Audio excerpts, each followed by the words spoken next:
Bangabandhu Sheikh Mujibur Rahman, to the saline national leaders, and to the 3 million martyrs of our war of liberation.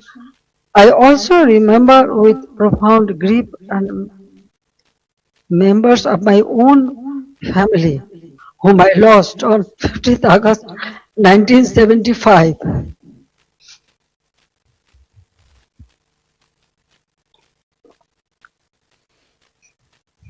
Today is also the birthday of my beloved brother Sheikh Kamal, who was 2 years younger than me. He was a valiant freedom fighter, a youth leader, a sports organizer, and a cultural activist. His life represented the courage, creativity, and patriotism of the young generation of Bangladesh. I remember him today with deep love, pain, and pride.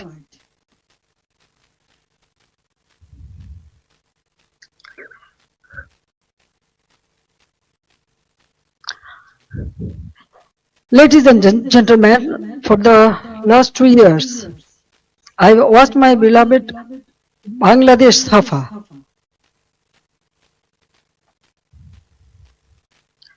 Fear has entered homes, workplaces, and campuses.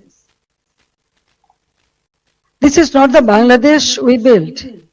This is not the Bangladesh for which 3 million people sacrificed their lives in 1971.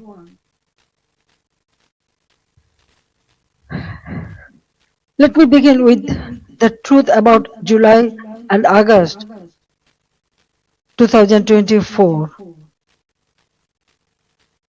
It was not a peaceful student movement. From the beginning, my government tried to resolve the issue peacefully through dialogue, legal process, and patience. But behind the language of reform,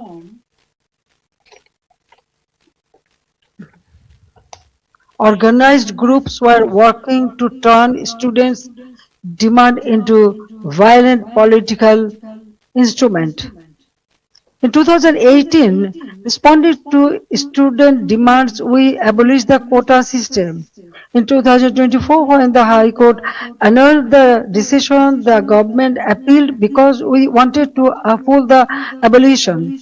I personally took the initiative for dialogue with the students and invited them to Ganabhavan, the Prime Minister's residence. 3 ministers also held discussions with them. A quota reform movement was turned into a one-point demand for my resignation. False propaganda was spread in a planned way. Genuine students were emotionally manipulated, while organized groups used their movement as cover for violence and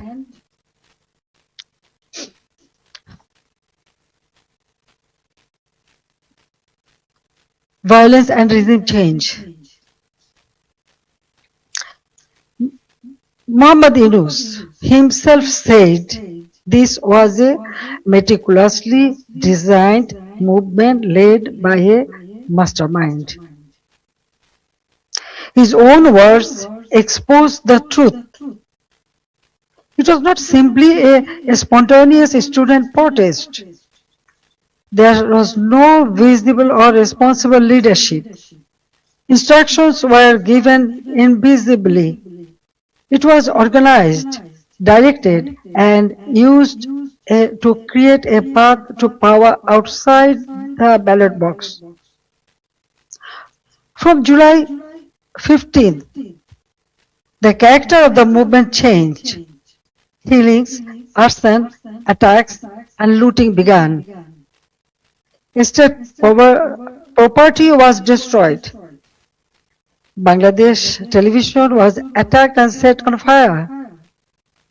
So as different buildings like Setu Bhavan, the Directorate General of Health Services, the EPI vaccination program building, Farmgate Metro Rail Station, flyover, Mohakali Elevator Expressway, Science Research Facilities, the Disaster Management Office, a National Database Center, a COVID-19 Special Hospital, Bangladesh Medical University, residential hotels, industrial facilities, businesses, prisons, and including Noshingdi and other district jails were attacked, vandalized, or burned. All the terrorists, criminals were released. Awami League offices were vandalized across the country. Leaders and workers were attacked and killed. Homes of ministers and senior figures associated with my government were looted and burned. The media was also targeted. Nearly 50 media center, private television stations, and newspaper offices were attacked or set on fire. Journalists were killed. Law enforcement agencies came under organized attack. Police, Sepai, the other officers were killed and their bodies were hung from flyover. Around 460 police stations were outposted or set on fire, and in some, personnel were trapped inside buildings and burnt alive. Weapons were looted. Officers were beaten to death. According to persecuted police members, at least 3,000 personnel were killed, attacked, tortured, or subjected to serious violence. So, I ask a simple question. In such a situation, what is the duty of law enforcement? When police stations are burned, government buildings are attacked, public infrastructure is destroyed, officers are killed, and weapons are looted, does the state have no duty to protect life and property? In every country, law enforcement has a responsibility to protect citizens, state institutions, and their own lives.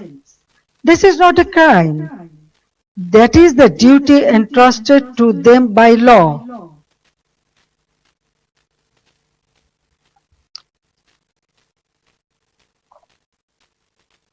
At the same time, I wanted the truth to be known. That is why I formed a Judicial Inquiry Commission on 18 July 2024. Its purpose was clear. Every casualty had to be investigated. Every incident of violence had to be examined, and every family deserved to know the truth. I met victims' families, visited the injured, and instructed the authorities to provide the highest level of medical treatment free of cost.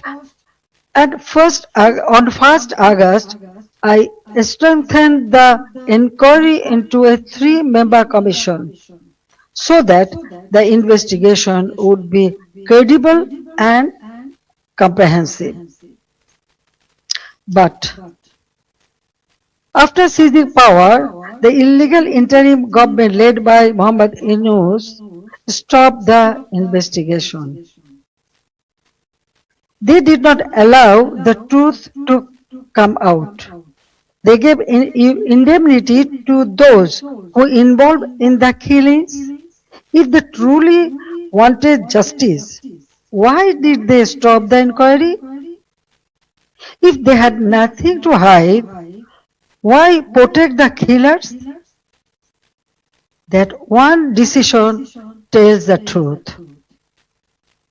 They did not want justice, they wanted power. They did not want investigation, they wanted the evidences buried. Their own words export the truth. An NCP leader said revolution would not have succeeded if police had not been killed and the metro rail had not been set on fire. A BNP leader in Sirazganj also said publicly, that Enayatpur police station was burned and police were killed to make the revolution succeed. These statements show that the July-August movement was not merely a quota reform movement. It became a coordinated assault on constitutional order driven by hidden instruction, organized violence, and propaganda. The conspiracy did not end on 5th August. After 5th August, violence became a campaign of political persecution. The killing that began on 16 July with the murder of Shobuz Ali, a Dhaka college student and student league activist, has not stopped. Awami League leaders and workers are being killed, disappeared, arrested, driven from their homes and buried under false cases. At least 10,000 have been killed or disappeared. Around 650,000 have been arrested over the last 2 years. Around 3,500 cases have been filed. Namely, nearly 450,000 leaders, workers, and supporters are accused. More than 1 million others have been listed as unnamed accused. Against me, more than 600 cases has been filed. Women activists of Chhatro League, student organization, youth league, other affiliated organizations are facing abuse, humiliation, torture in custody. Many leaders and workers have also died in prison amid documented accounts of torture, denial of medical treatment, deprivation of food, negligence, and denial of basic rights.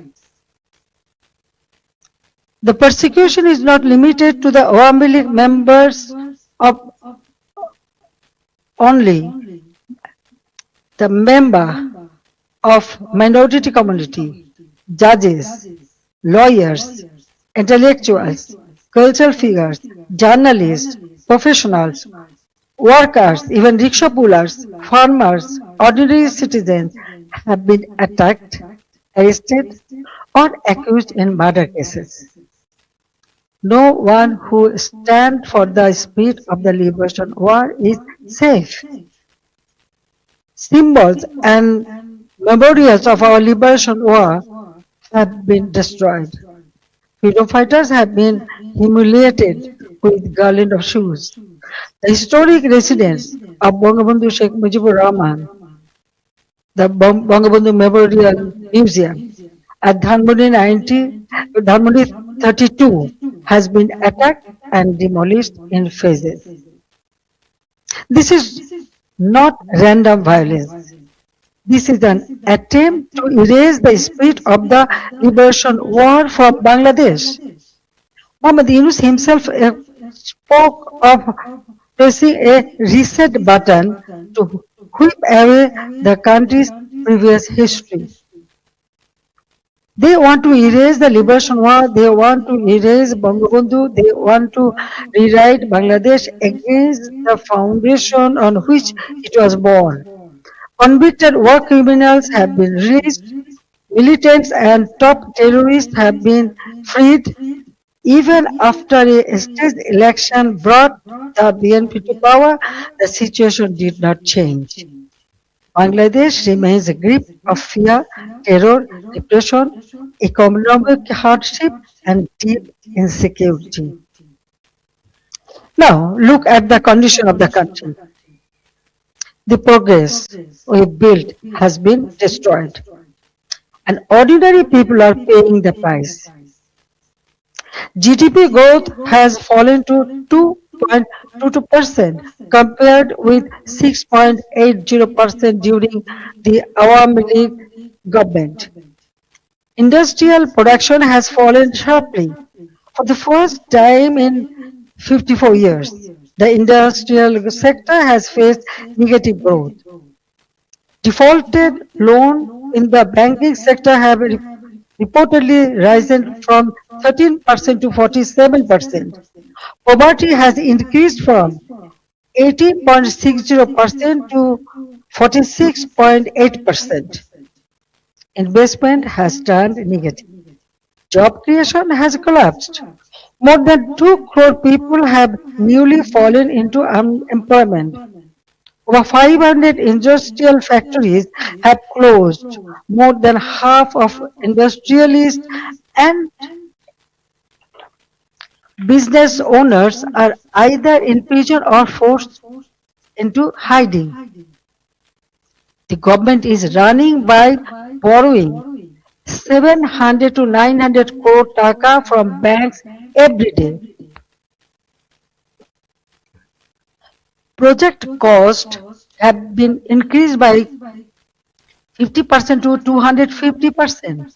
At the same time, militancy is rising. Women and children are facing torture, rape, humiliation. And ordinary people no longer feel secure in their own lives. Extortion, murder, kidnapping have become regular features of daily life. These are not just numbers or isolated incidents. Behind them, there is a family, a worker, a farmer, a small business owner, a mother who cannot buy food for her children, and a young person who no longer sees hope. But let me also remind you what Bangladesh had achieved.